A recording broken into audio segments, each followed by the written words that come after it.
এখানে আমি 100 গ্রাম বিউলির ডাল নিয়েছিলাম। ভালো করে জলে ধুয়ে প্রেশার কুকারে 3 থেকে 4টে মতো সিটি দিয়ে রেখে দিয়েছিলাম। দেখো ডালের ঘনত্বটা এরকম হয়েছে। করে রেখে একটা বোলের মধ্যে রেখেছি। এবার কড়ার মধ্যে, গ্যাসের ওপর কড়া বসিয়েছি, কড়ার মধ্যে অল্প পরিমাণে একটু সর্ষের তেল দিলাম, দিয়ে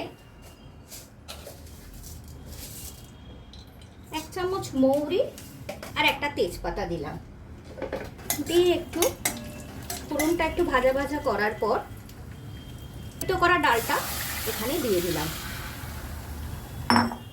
একটু গ্যাসের ফ্লেমটা বাড়িয়ে দিলাম, একটু নাড়াচাড়া ভালো করে করতে লাগলাম।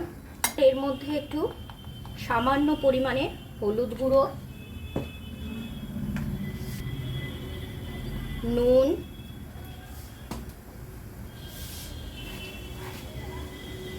আর 1 চামচ চিনি আর 2টো কাঁচা লঙ্কা দিলাম।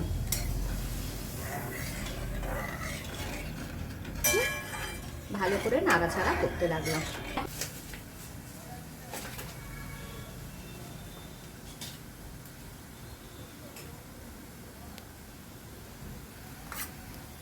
এবার ডালটা ফুটে গেছে দেখো ভালো করে।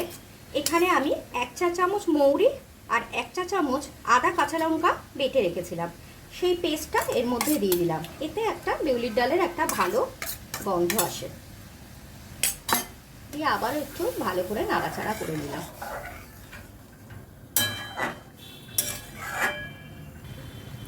এবার দেখো ডালটা ভালো করে ফুটে গেছে। এবার তোমরা নুন মিষ্টি সব ঠিকঠাক আছে কিনা একবার টেস্ট করে দেখে নিও। সব ঠিকঠাক থাকলে তারপরে গরম গরম পরিবেশন করো বিউলির ডাল আলু পোস্ত বা পাঁপড় ভাজা সহ। বেশিরভাগ মাছে ভাতে বাঙালির প্রিয় হলো বিউলির ডাল। এইভাবে একবার বানিয়ে দেখো বন্ধুরা। রেসিপিটা যদি ভালো লাগে তাহলে প্লিজ একটা লাইক, কমেন্ট, শেয়ার আর সাবস্ক্রাইব করে দিও।